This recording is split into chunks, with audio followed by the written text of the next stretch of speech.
Buenas tardes y vamos a retomar un martes más estas conversaciones de San Esteban que en este año del 50 aniversario, están dedicadas al tema de la verdad. Hoy vamos a acercarnos a la cuestión de la verdad y los medios de comunicación, y por eso está entre nosotros alguien que conoce muy bien los medios de comunicación, el periodismo, tanto desde su vertiente teórica como de su vertiente práctica. Está con nosotros el profesor Fernando Martínez Balvey, al que le agradecemos que haya venido esta tarde a compartir sus conocimientos y su experiencia con todos nosotros. Él es catedrático de Teoría del Periodismo en la Facultad de Comunicación de la Universidad Pontificia de Salamanca y es docente en esta facultad y en esta universidad desde hace más de 30 años, especialmente en el grado de periodismo, aunque también ha impartido docencia en el CAFID, en Educación Física y Deportes y en Educación. Las materias fundamentales y las diversas materias que enseña se refieren todas, y ese es su objetivo fundamental, enseñar a escribir y presentar la actualidad de forma atractiva para las audiencias. Ha dirigido más de 24 tesis doctorales, publicado más de 40 artículos académicos y media docena de libros en solitario y otra media docena colectivos. Ha impartido también la docencia en otras universidades de Portugal, de Chile, de Ecuador y de Guatemala.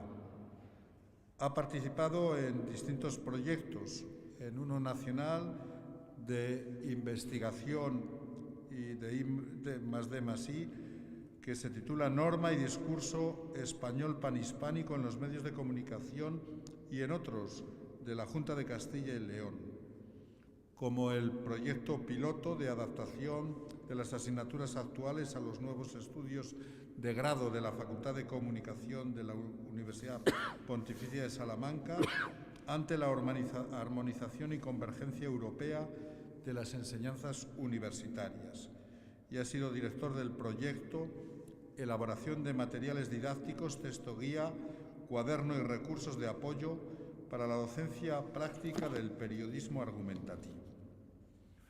Además de su experiencia docente, ha tenido experiencia profesional como periodista activo. Ha sido el fundador y el director de un semanario que todavía existe, que se presta sobre todo mucha atención en la comunidad universitaria, Tribuna Universitaria, del que ha sido director durante 10 años. Ha sido redactor de informativos en Radio Salamanca, redactor también en Tribuna de Salamanca y en Salamanca RTV al Día. Ha publicado reportajes en revistas de tirada nacional especializada en seguros o familia. Y actualmente es el presidente del Consejo Editorial de Éxito Educativo, un portal especializado en información para directivos de colegios.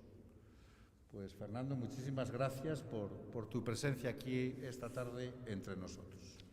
Muy bien, pues muchísimas gracias por la presentación. Estimados amigos y amigas, debemos comenzar con el agradecimiento verdadero al prior de los dominicos de Salamanca por permitirme participar como ponente en estas conferencias de San Esteban, y más en una fecha tan relevante como esta.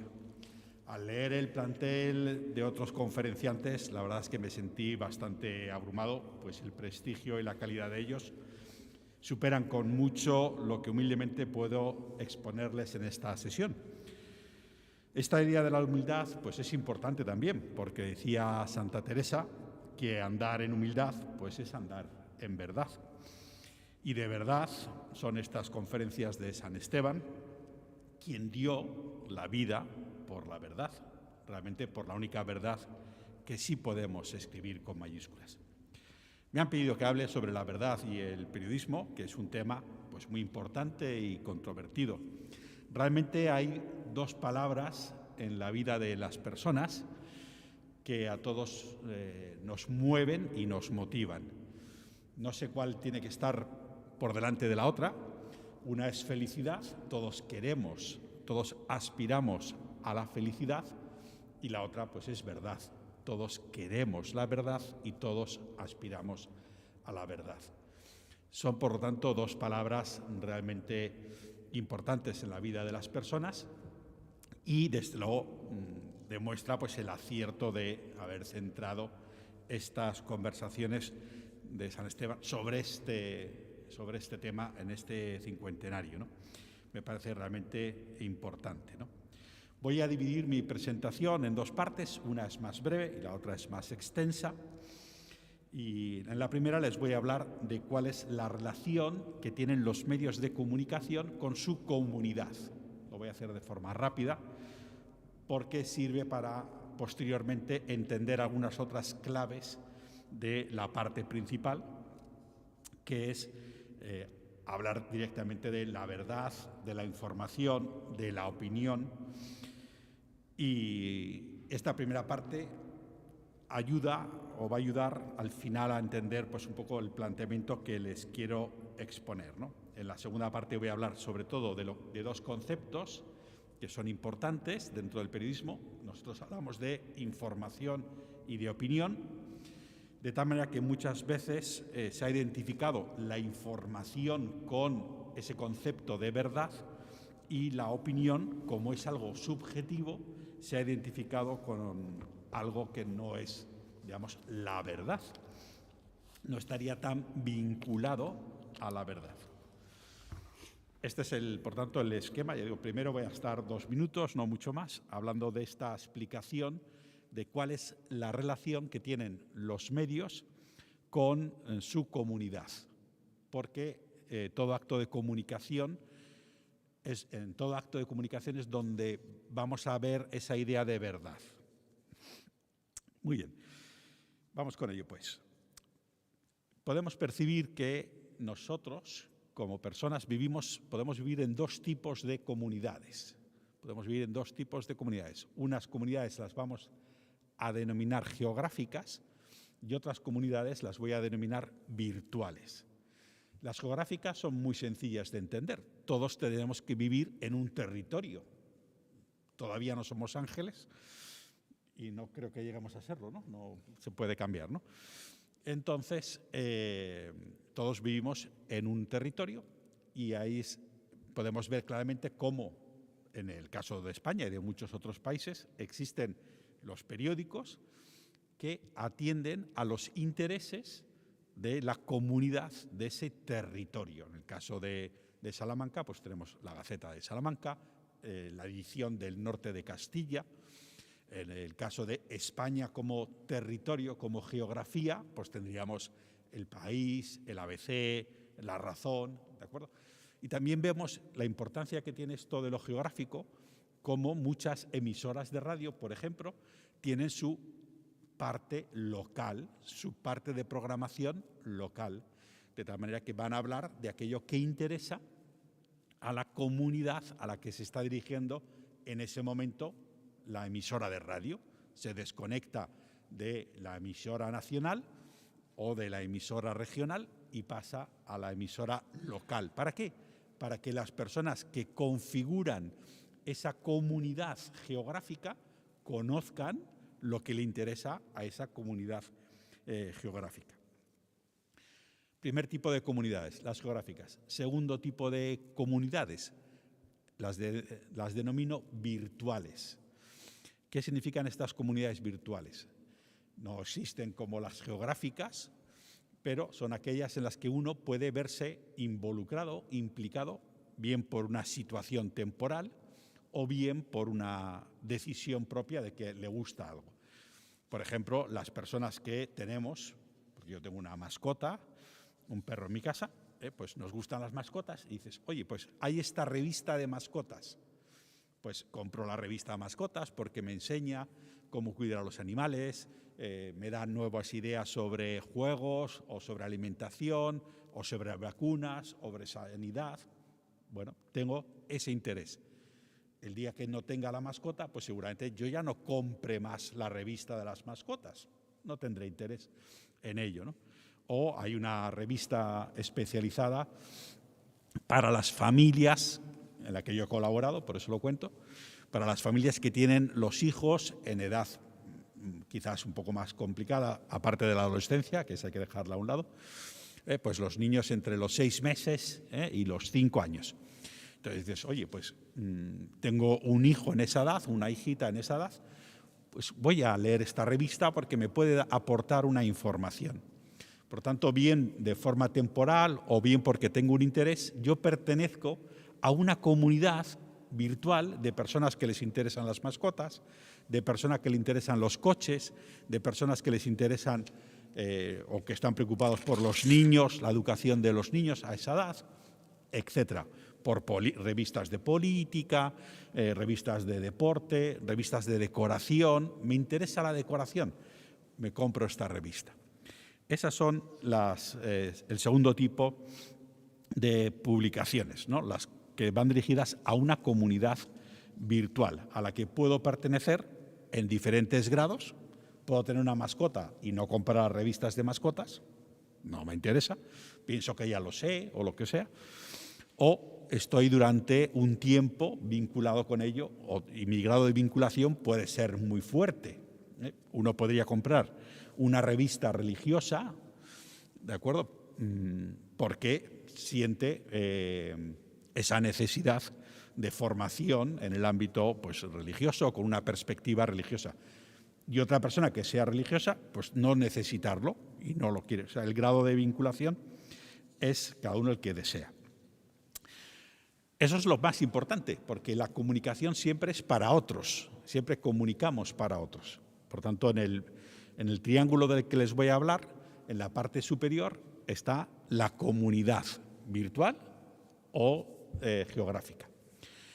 Esa comunidad genera o necesita saber algo sobre sí misma, genera noticias sobre sí misma o se producen noticias que le implican. Por ejemplo, en el ámbito de Salamanca, pues la agricultura es un tema muy importante en Salamanca, la ganadería, y se generan noticias sobre eso y, por lo tanto, sobre ese mundo de la agricultura. Los periódicos, los medios locales hablan de esas noticias que se hayan podido producir sobre la agricultura y la ganadería. Pero también ocurre que en Bruselas se toman decisiones sobre agricultura y ganadería. Los agricultores y los ganaderos de Salamanca necesitarán conocerlas. ¿Cómo las van a conocer? A través del medio local. Por tanto, una parte importante dentro de ese triángulo, primero las comunidades, segundo, los contenidos que se generan en esa comunidad o sobre esa comunidad en otro sitio, pero que necesitamos conocerlos. Y en tercer lugar, necesitamos las personas y los recursos económicos para llevar a cabo un medio de comunicación, los periodistas y los recursos económicos. Con este triángulo, en el vértice superior, comunidad geográfica o virtual, a veces también es una mezcla de las dos, lógicamente. En el otro vértice, los contenidos que se generan o que necesita conocer, y en el otro vértice, las personas que lo hacen. Esta es la primera parte de la exposición que les quiero presentar hoy, y después veremos un poquito qué relación tiene también, o por qué influye esto en la verdad y en los contenidos de los medios. Ahora vamos con el meollo de la conferencia, en esta segunda parte que he dicho que voy a abordar esta dicotomía entre información, como si fuera verdad, y opinión, como si no fuera tan verdad, aunque una opinión puede ser absolutamente verdadera. Para empezar, esta división entre contenidos informativos y contenidos de opinión, lo que podríamos pensar es que no es tan sencilla como a veces los libros de estilo de los medios nos quieren hacer creer, ¿no? La decisión de un director, de una publicación, de una emisora, de una televisión, de difundir algo en su medio es un acto de opinión por parte del director. Él opina, él considera que esa noticia merece ser publicada. Esto conviene que lo sepan nuestros oyentes, nuestros lectores, y lo considera, con unos criterios periodísticos, pero es una valoración que él hace. No hay nada en la legislación, ni humana ni divina, que obligue a difundir un contenido concreto. Para nosotros, el fallecimiento del obispo de Roma puede ser una noticia importante y tener la obligación, vamos a poner entre comillas, de difundirla. Pero quizá en Sumatra ni se publique. ¿Quién es el obispo de Roma para los habitantes de Sumatra? Como mucho es un jefe de Estado, por cierto, de un Estado muy pequeño. Adiós, gracias. Veamos otro caso. Una noticia que se apoya solo en recoger las opiniones de una persona no deja de ser un texto opinativo. Son las opiniones de esa persona. Como periodista le he preguntado y él me ha contestado sus opiniones. Por mucho que yo como periodista lo presente como noticia, son opiniones de esa persona a la que el periodista le ha preguntado. Por cierto, pueden ser opiniones muy relevantes y muy importantes, pero no dejan de ser opiniones. Y si estábamos diciendo que la información, por un lado, parece la verdad y la opinión no, ¿por qué en este caso, si la opinión de alguien lo convertimos en noticia, va a parecer que eso es verdad? Ya vemos dos cuestiones sobre las noticias, que eran la verdad, que tienen que ver con la opinión. Primero, hemos decidido si lo publicamos o no lo publicamos. Eso es una opinión, merece publicarse. Y segundo, que hay muchas noticias que se apoyan en las opiniones de alguien.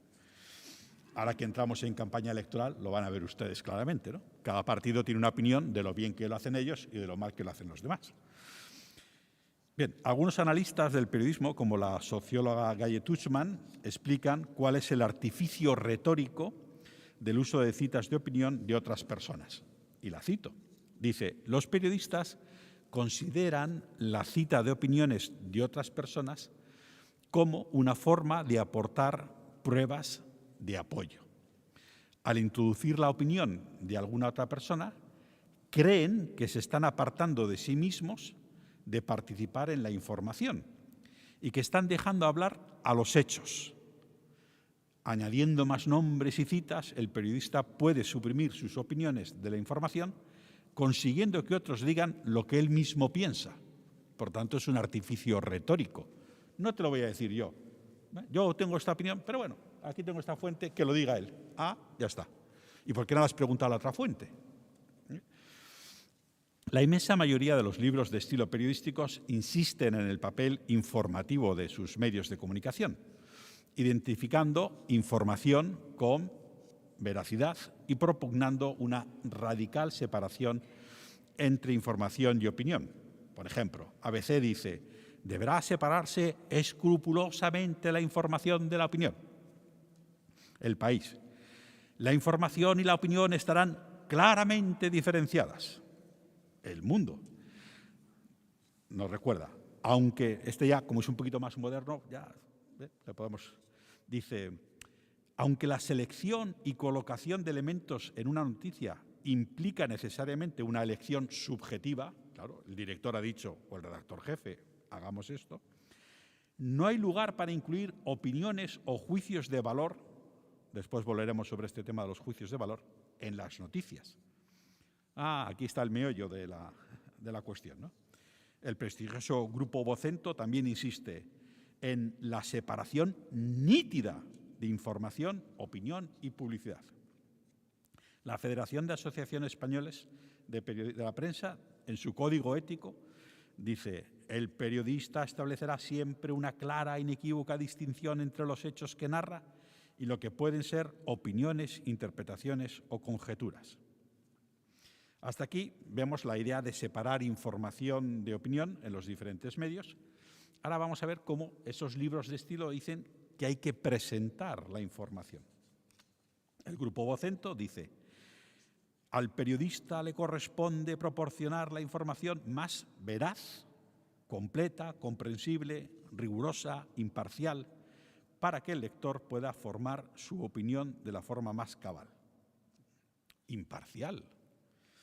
¿No parece que muchos medios locales sean imparciales con respecto al tratamiento informativo de los equipos deportivos de sus localidades? ¿No parece que la ABC sea muy imparcial con respecto a la monarquía?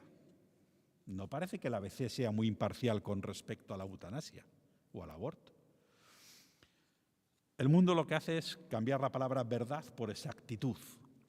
El objetivo de la noticia es reflejar con la mayor exactitud posible la realidad a la que ha tenido acceso el periodista. Bueno, veamos un ejemplo a modo de reflexión. ¿A qué realidad tienen acceso el periodista cuando habla sobre el IPC?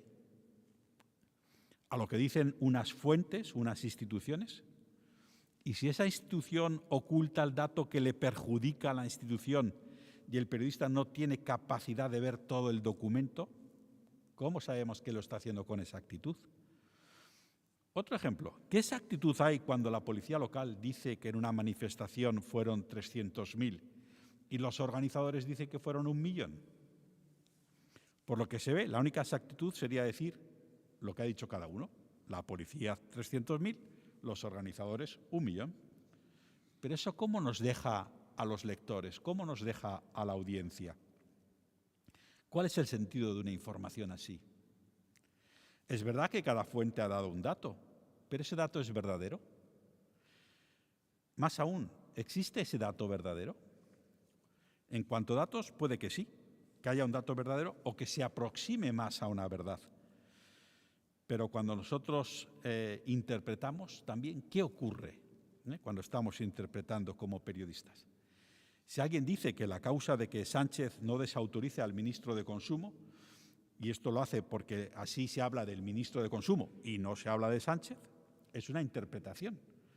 O puede ser otra interpretación, que la causa es que tienen un pacto entre los dos partidos y que ese pacto se lo impide. O que no hay otro mejor para sustituir al ministro de Consumo. Ya tenemos 3 interpretaciones. ¿Cuál es la verdad? Realmente nos la debería decir Sánchez y deberíamos creerle. Por su parte, El País, vistos estos ejemplos, dice: hay que esforzarse por presentar diariamente una información veraz, completa, interesante, actual y de alta calidad. ABC insiste: habrá que presentar con máxima objetividad, corrección, impersonalidad y amenidad. Bueno, menos mal que nos dejan algo de amenidad. Un apunte en clave de humor. El máximo grado de identificación con la verdad se da precisamente en aquellos diarios que se designan a sí mismos con ese término, con el de verdad. La verdad de, por ejemplo, La Verdad de Murcia. Se supone que nada de lo que aparezca en sus páginas será mentira, porque todo es verdad, como su propio nombre indica. Pero esto es un poco en clave de humor. Este pequeño muestrario de lo que hemos visto hasta ahora, extraído de periódicos exitosos, muestra bien a las claras los principios que sustentan la actual concepción del periodismo. Y es que existe la opinión y la información y que son 2 realidades que deben estar separadas. Esta separación se presenta con páginas concretas para las de opinión y para las de información. La información, el segundo paradigma que tiene esta forma de actuar de los medios, es que la información busca transmitir datos ciertos, exactos, objetivos, verdaderos, que hayan ocurrido, y la opinión solo valorar esos datos. La información busca contar lo que ha pasado o lo que alguien ha dicho, y por lo tanto, si eso que ha pasado o se ha dicho es verdad, pues se convertirá en información. Mientras que la opinión se apoya en la valoración que suscita esa realidad en el opinante. Bien, esto es lo que hacen los medios, pero todos sabemos que la realidad es mucho más compleja. Ya he apuntado antes que la noticia parte de una opinión, la opinión del periodista de que merece la pena publicarse eso, difundirse, y que muchas veces contiene opiniones que aportan las fuentes para completar la noticia. Este tema de las fuentes es muy importante. Fíjense ustedes, os voy a contar una cuestión que se investigó por un amigo mío y estudió las noticias que habían sido publicadas en el ABC y en El País entre el año 82 y el año 96, los 14 años de gobierno socialista, por tanto, siempre el mismo gobierno. Y estudió las noticias de ABC y del País con respecto a lo que en aquel momento era el movimiento de objeción de conciencia, aquellos jóvenes que no querían hacer la mili porque no querían empuñar las armas. Y él comprobando a qué fuentes, a qué ministerio había acudido El País y a qué ministerio había acudido ABC, comprobó que mayoritariamente, sobre el mismo tema con el mismo gobierno, comprobó que mayoritariamente El País había ido casi siempre y mayoritariamente a un ministerio y el ABC había ido casi siempre y mayoritariamente a otro ministerio. El País había ido al Ministerio de Justicia, más progresista, más a favor del movimiento de objeción de conciencia. El ABC, más conservador, seguimos con el ejército, los valores del ejército, había ido al Ministerio de Defensa. Y ahí se habían construido las noticias. Es verdad que los de Defensa decían eso, es verdad que los de Justicia decían eso. ¿Y qué? ¿A dónde nos quedamos? Volvamos, por tanto, con esa diferencia entre información y opinión. El máximo exponente de esta idea sobre la información y la opinión es una frase de un periodista británico que se llamaba Scott en el siglo XIX, que dijo: «Los hechos son sagrados, las opiniones son libres». Este axioma no es cierto. La idea de la posible separación entre la información y la opinión está muy vinculada a este periodismo generalista. El periodismo generalista se acerca a unas fuentes que le dan unos datos o unas opiniones y le da eso a la generalidad. Mientras que muchas veces, y esto lo adelanto como algo que va a ayudar al periodismo, la especialización en los contenidos nos va a permitir encontrar fuentes periodísticas más independientes y con más rigor. Bien, el principal, y apunto aquí un detalle muy importante, el principal peligro del mal periodismo generalista, como se practica actualmente, es precisamente la omisión de lo esencial, de lo que realmente importa saber de cada acontecimiento, de cada acción humana, de cada proyecto e idea, e incluso por la omisión de acontecimientos, acciones, proyectos e ideas realmente importantes y significativos, afirma un amigo mío que se llama Gabriel Galdón. Esa omisión de lo importante lleva aparejada una sobreabundancia de noticias banales, irrelevantes, superfluas, centrada en la vida de personajes de pacotilla, sin relevancia social, en polémicas estériles entre políticos que no aportan un sentido verdadero porque solo se apoyan en los intereses de los representantes de cada bando. Entre los problemas del mal periodismo generalista está esa ausencia de explicaciones y de valoraciones, porque los hechos, lejos de merecer la adoración propia de lo sagrado, exigen ser explicados, valorados, conforme a razón, buscando el sentido que tienen las cosas, bien el suyo, bien en cuanto que nos encontramos involucrados con ellas. Esta situación la hemos visto muy claramente ahora y la seguimos viendo con respecto al COVID. Se dan la misma importancia a unas declaraciones de un cantante, por muy buen cantante que sea, que las de un científico. Pues igual no hay que darle pábulo a ningún cantante que diga nada, si es que los científicos están mintiendo. Y si los científicos mienten, pues no habrá que hacerle caso a los científicos y habrá que hacerle caso al médico, al cantante. Pero vemos claramente que esto lo digo un poco irónicamente. Bien, la doble dicotomía de información y opinión procede de la filosofía positivista, que dividió los juicios en dos tipos, juicios de hechos y juicios de valores. Según los positivistas, los juicios de hecho se basan en realidades objetivas, tangibles, que podemos tocar, y permiten una comunicación perfecta. Sus referentes son verificables y comprobables. Un juicio de valor sería: tengo corbata, llevo una corbata. Ustedes lo pueden comprobar y me han entendido perfectamente. Tengo una corbata. Los juicios de valor no son verificables, según la filosofía positivista, ya que son la expresión de sentimientos y actitudes internas del hombre. Así, una frase como «me parece mal lo que has hecho» sería un juicio de valor. Aunque también está claro que todo el mundo puede entender esta última frase y puede comprobar que me parece mal que alguien haya hecho eso, si es que me parece mal. En el ámbito del periodismo, estas ideas han generado la existencia de dos géneros periodísticos, el de las noticias y el de la opinión. Textos para dar a conocer hechos y textos para dar a conocer ideas. Las noticias y los comentarios. Los hechos son sagrados, las opiniones son libres. Esta máxima de Scott, ya he dicho antes, es incoherente, falsa. Veamos por qué. Cabe preguntarse si esta sentencia es un hecho o una opinión. ¿Esa frase era un hecho o era una opinión? Desde luego, ha sido tomada como un hecho incontestable, como un hecho sagrado, tan sagrado que ha inspirado los modos de hacer la información periodística. Si se trata de una opinión, cosa más que probable, pues como tal está formulada, será tan libre como su contraria. Los hechos no son sagrados, las opiniones no son libres. Por lo menos si hacemos caso a la segunda parte, las opiniones son libres. Por lo tanto, yo tendré la posibilidad de opinar lo contrario. Con lo que vemos, nos estamos quedando a oscuras con respecto al valor de esta máxima. Y es que los dos juicios del principio, los hechos son sagrados y las opiniones son libres, estos dos juicios son autoexcluyentes entre sí. En realidad, esta frase debería haberse formulado así.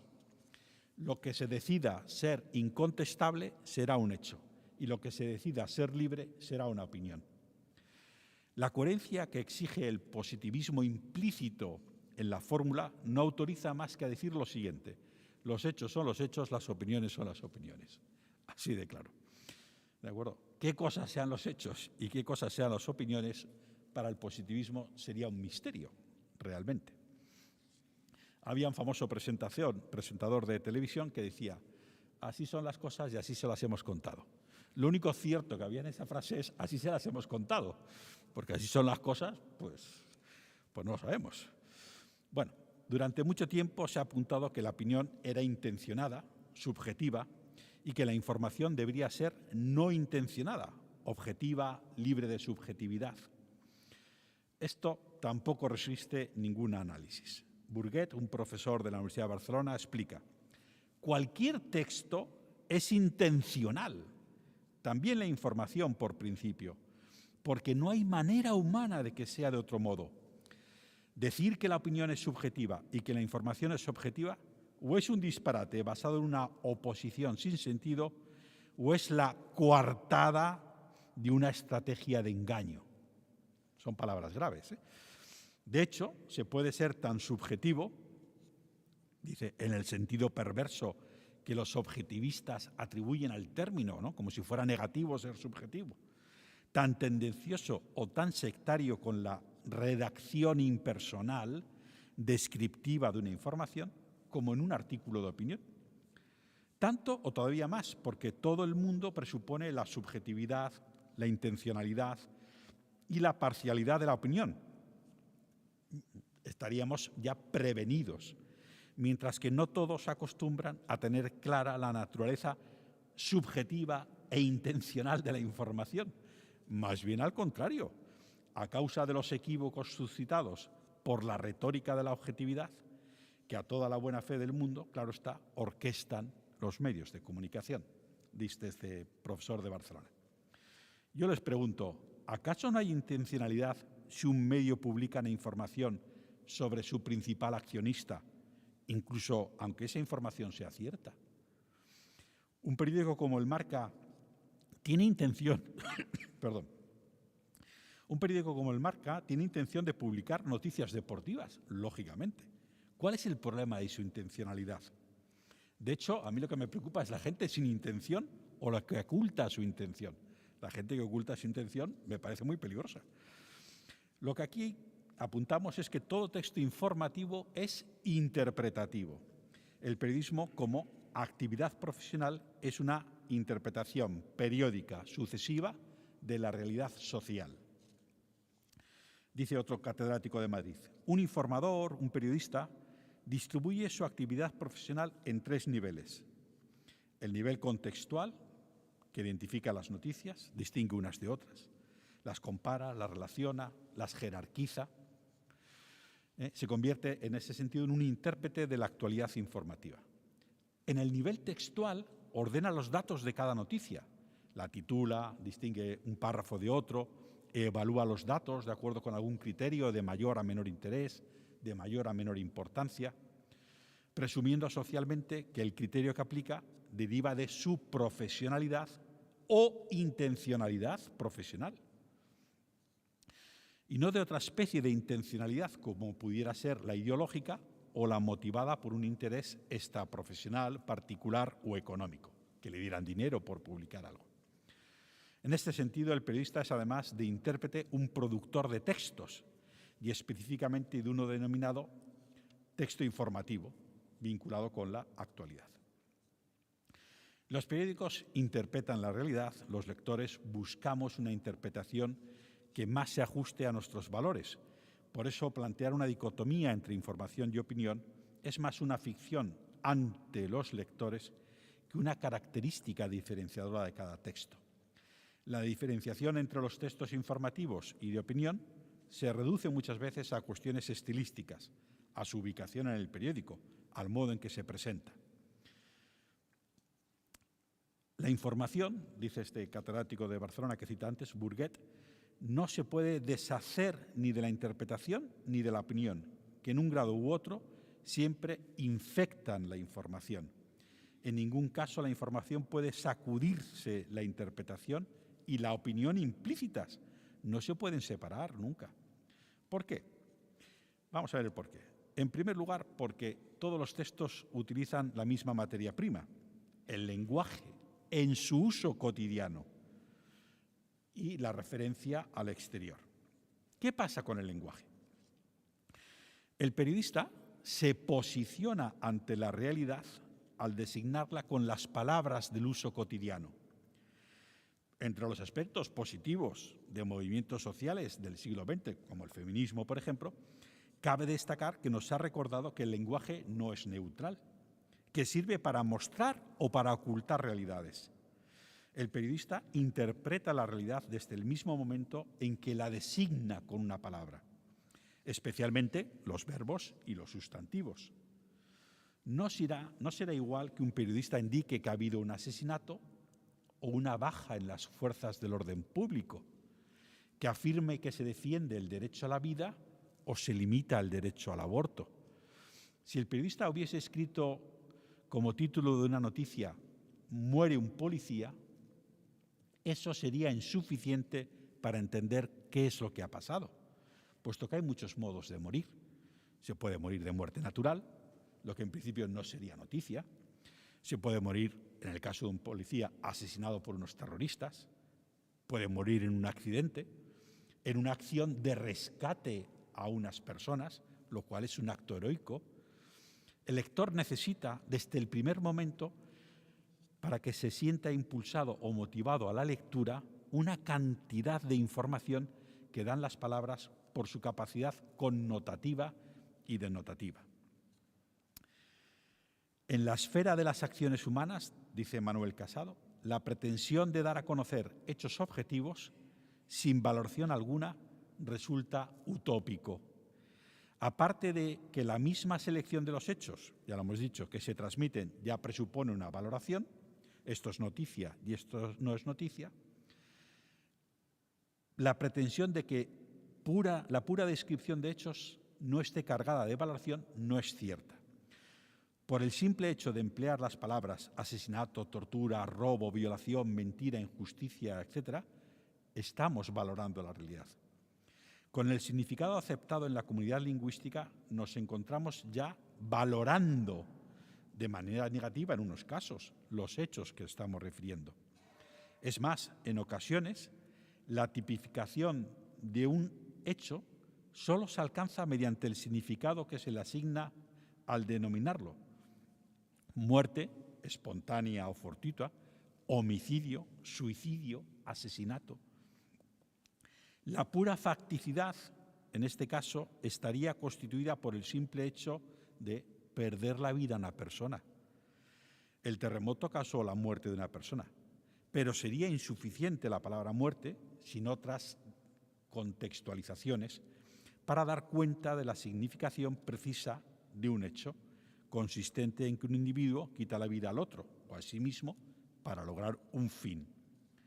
Al nombrar ese hecho con las palabras asesinato, homicidio o suicidio, con los significados comúnmente aceptados, que es lo que hacemos los periodistas, estamos expresando una realidad objetiva, es decir, real, porque la naturaleza nos habla, no ciertamente con palabras humanas, pero sí con significados que son alcanzables para todos. Por lo tanto, lo que podemos ver es que el lenguaje utilizado por los periodistas a la hora de contar una historia ya supone una valoración con mucho sentido. Dice otro catedrático de Madrid, Núñez Ladevece: aunque la selección de una palabra para designar un objeto, un hecho o una acción siempre incluya un componente interpretativo, el riesgo de interpretación aumenta para el informador cuando se trata de designar una acción intencional. Y casi todas las acciones pues, son intencionales, está claro. Bien, esta idea solo presenta dos problemas, ¿no? La de Núñez Ladevece: los riesgos de interpretación y la acción intencional. La primera es que interpretar tampoco es que sea un riesgo, porque es inevitable, ¿de acuerdo? Lo que puede ocurrir es que el periodista realice buenas o malas interpretaciones y le puedan seguir manteniendo en el trabajo o despedirlo. Además, todas las acciones humanas están cargadas de intenciones. En los titulares de las noticias referidos a actos de habla, esto es muy claro. Se indica: tal político tachó al otro político de algo, le acusó de algo, reclamó algo, amenazó, le insultó. Es verdad que algunas veces pues, la carga ilocutiva es más débil. Tal político pide, tal político dice, pero son simples estrategias retóricas para condensar en una cita indirecta el significado de conjunto de una intervención oral. Como dice el filósofo MacIntyre, la expresión acciones intencionales es tautológica, porque identificamos una acción particular solamente invocando dos tipos de contexto, implícita sino explícitamente. Colocamos las intenciones de la gente dentro del orden causal y temporal, por referencia a su papel en la historia. Y las colocamos también por referencia a su papel en la historia de la situación o de las situaciones en que interviene. Él cuenta un ejemplo, MacIntyre: hay un señor cavando y le preguntan: ¿y este hombre qué hace?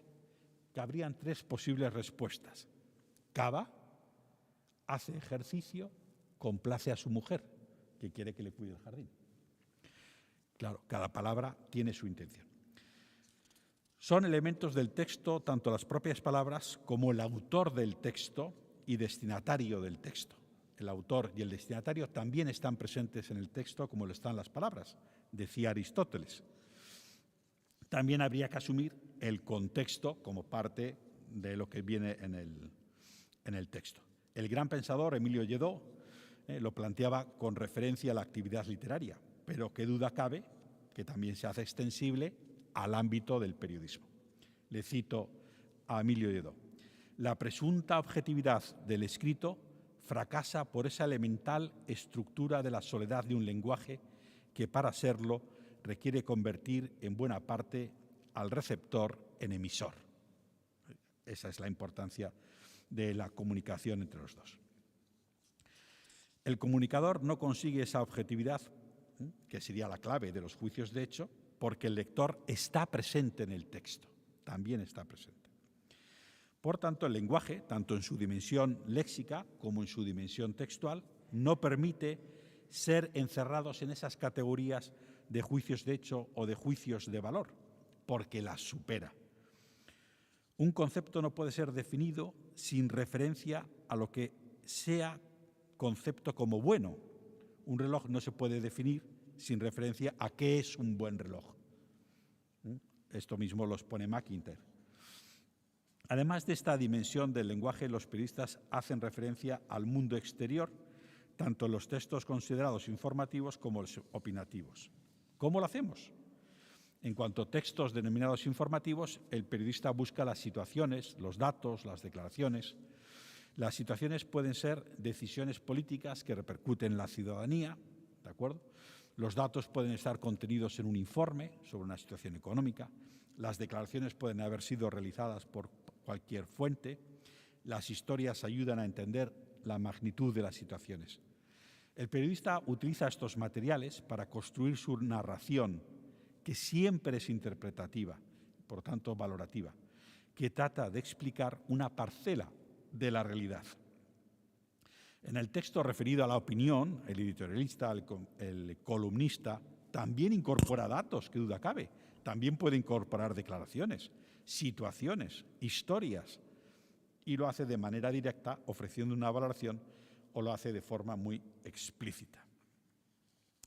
La información aporta datos conforme a una estructura textual determinada y también transmite una valoración implícita de la realidad a través del lenguaje, utilizando a través de la selección de los datos, a través de la contextualización, a través de las omisiones, a través de lo que se da a entender cuál es el sentido de lo que quiere comunicar el periodista. Por su parte, los textos de opinión ofrecen los datos mínimos para la comprensión de esa opinión. Dentro de la profesión periodística es habitual considerar que la mejor estructura para un editorial, por ejemplo, son las sentencias judiciales. Bueno, por tanto, separar información y opinión como si de dos realidades se tratase y asegurar que la información es objetiva, por tanto verdadera, y la opinión subjetiva es falso. Puede ayudar a la distribución de contenidos, esta separación, o modos de realizar el periódico. Puede ayudar a explicar cuáles son las estructuras de los textos. Puede ayudar a darle variedad a los periódicos, pero la opinión y la información no dejan de ser pactos de lectura con la audiencia, con los lectores, con los oyentes, con los espectadores. En la opinión se da el punto de vista de los autores que lo firman o de la empresa editorial, y en los informativos se destacan los hechos. La interpretación, por tanto, voy terminando, es inevitable. Será aceptada o no por la audiencia. De ella dependerá la maestría del periodista para mostrar los datos adecuados en un contexto verosímil gracias a una correcta contextualización. Lo que los lectores encuentran en el kiosco son diferentes interpretaciones de la realidad. Por un lado, por la presencia o ausencia de determinados hechos o sucesos, situaciones. Por otro, por la utilización de diferentes fuentes. Y por último, por el enfoque que se le da y por las palabras que empalabran esos hechos.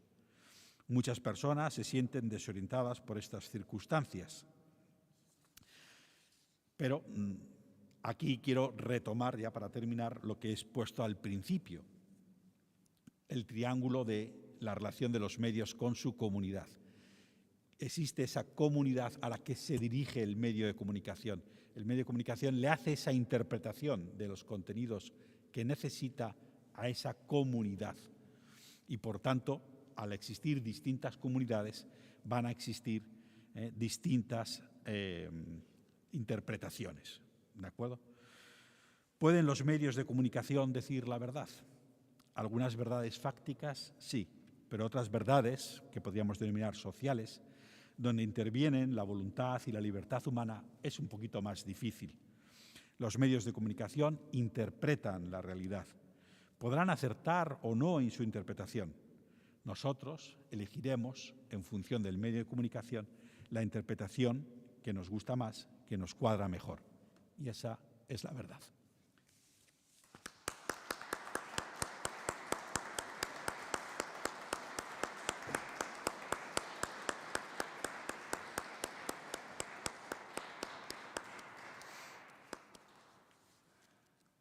Muchas gracias, Fernando, por esta reflexión, yo creo que tan realista, ¿no?, que pone pues